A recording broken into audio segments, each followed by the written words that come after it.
Hello दोस्तों, आशा करता हूँ कि आप सब बहुत अच्छे होंगे। आज एक बार फिर आपके सामने हाजिर हूँ एक नई कहानी के साथ, जिसका नाम है फिर वही दिल लाया हूँ। इस कहानी को लिखा है राजवीर सिंह ने और आशा करता हूँ आपको ये कहानी पसंद आएगी। इस कहानी में आप कुछ वर्ड्स हिंदी के भी पाएंगे। और अगर आपको ये कहानी पसंद आती है देन चैनल को सब्सक्राइब करें, वीडियो को लाइक करें और हाँ, कमेंट करना ना भूलें। तो चलिए कहानी शुरू करते हैं। ठाकुर वीर सिंह की हवेली में आज बहुत रौनक है। ये ठाकुर साहब के बड़े बेटे कुंवर हरविलास सिंह के बेटे की पहली सालगिरह है। आसपास से सैकड़ों लोगों का आना जाना लगा हुआ है, लेकिन ठाकुर साहब की नजर तो सिर्फ दरवाजे पर टिकी हुई है।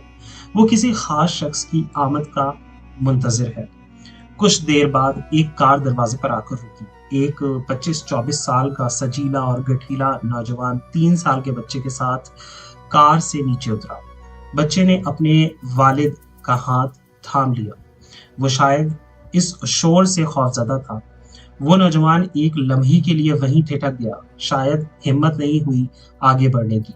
ठाकुर साहब की निगाहें जैसे ही उस पर पड़ी, वो बिजली की तेजी से उसकी तरफ दौड़े और अपने दोनों बेटों को बुलाया।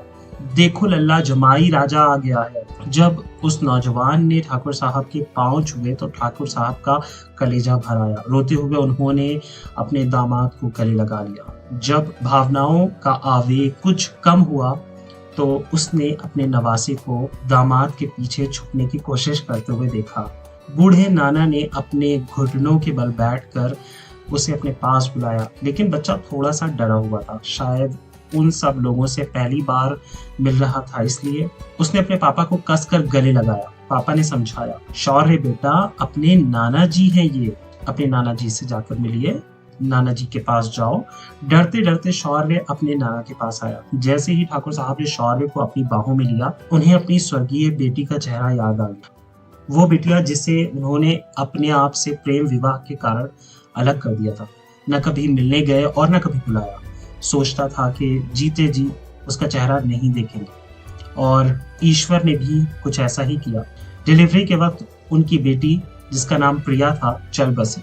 बेटी के मरते ही सारा गुस्सा पानी हो गया। अपने नाती यानी अपने बेटी के लड़के को देखने की लालसा ने उन्हें झुका दिया, और उसने खुद ही अपने दामाद को फोन किया और उसे उस मंगल कार्यक्रम में आने के लिए आमंत्रित किया गया।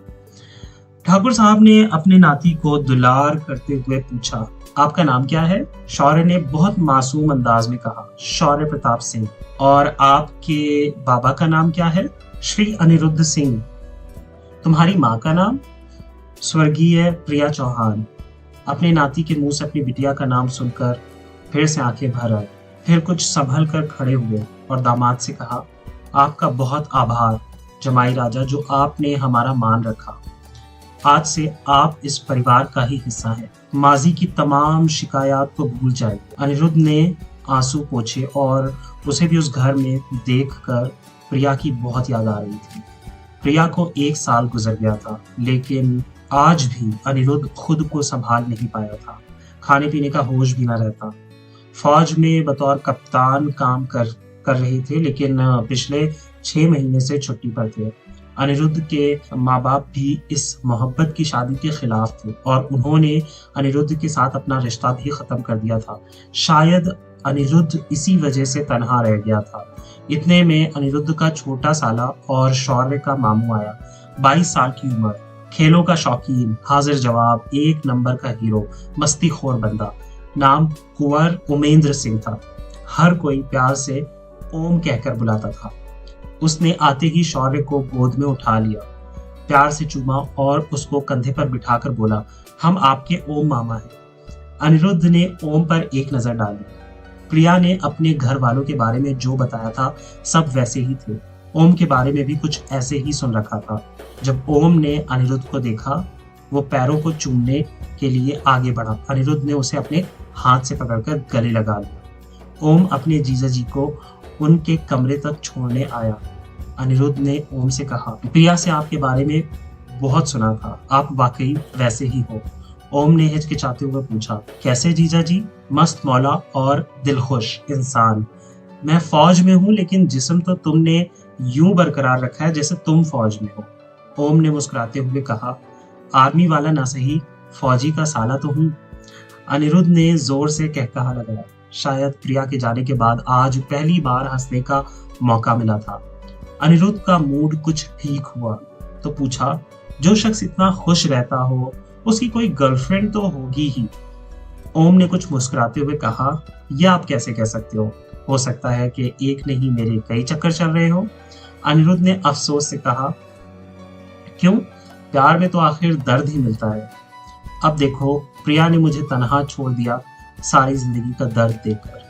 ओम कुछ पल के लिए खामोश हो गया और अनिरुद्ध के जज्बात को समझने की कोशिश करने लगा। फिर किसी चीज के बारे में सोचकर कहने लगा, अरे जीजू, आप भी अब भी इतने हिट हो कि आपको कोई भी मिल जाएगी।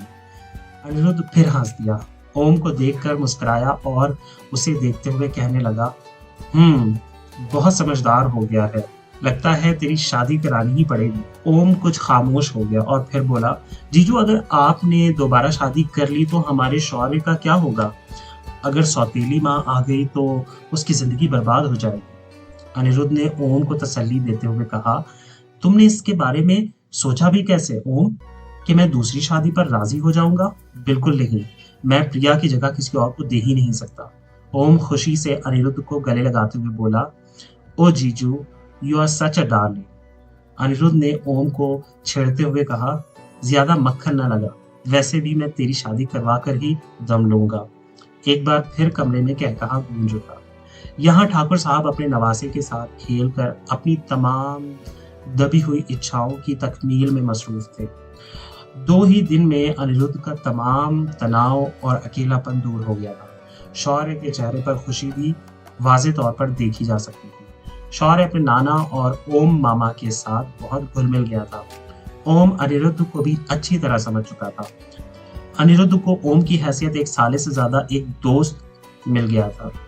2 दिन बाद अनिरुद्ध ने दोबारा आने का वादा किया और वहां से रुखसत होने की इजाजत ली और अपने घर वापस आ गए।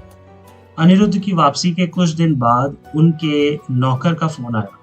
वो साहब बहुत शराब पीते हैं, वो सारा दिन बेहोश पड़े रहते हैं। शौर्य बाबा को संभालने वाला कोई नहीं है।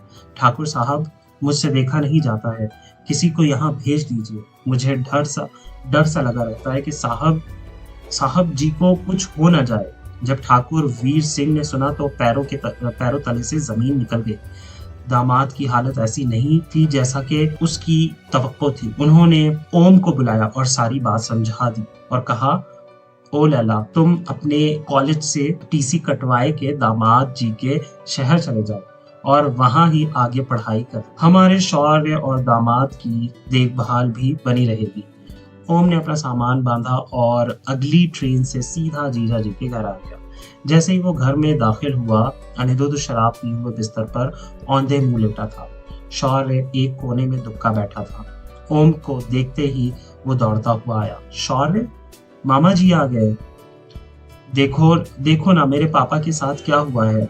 ना मेरे साथ खेलते हैं और ना ही बात करते हैं। ओम ने शौर्य को गले से लगाकर दुलार किया और उसे लेकर कमरे के अंदर चला गया।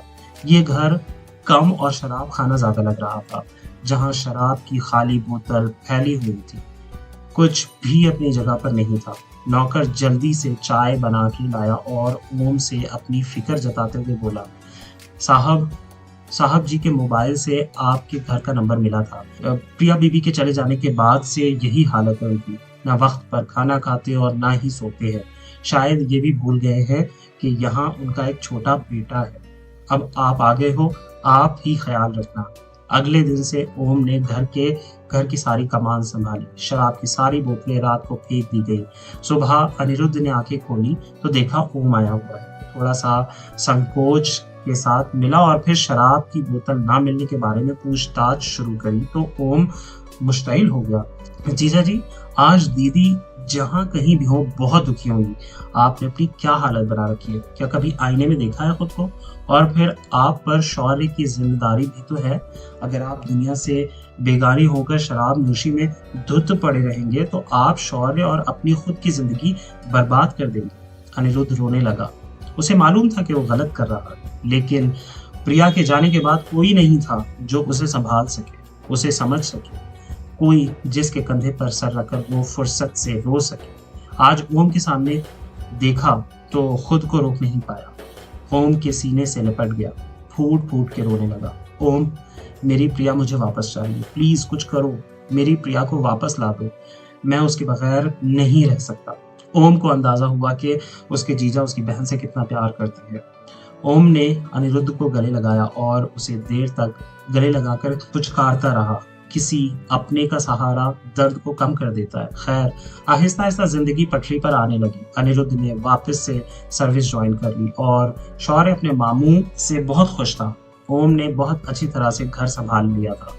अब ऐसा लगता था कि एक मुकम्मल फैमिली है। अनिरुद्ध भी धीरे धीरे प्रिया की यादों से बाहर निकलने लगा था। यहाँ तक कि उसने शराब को हाथ भी लगाना बंद कर दिया था। अपनी जिम्मेदारी के बाद ओम और शौर्य उसकी दुनिया थे। तीनों जम के मस्ती करते थे। कॉलेज में भी ओम के बहुत दोस्त बन गए थे। उनमें से एक दोस्त अनुज था और ओम और अनुज के बीच अच्छी जमती थी।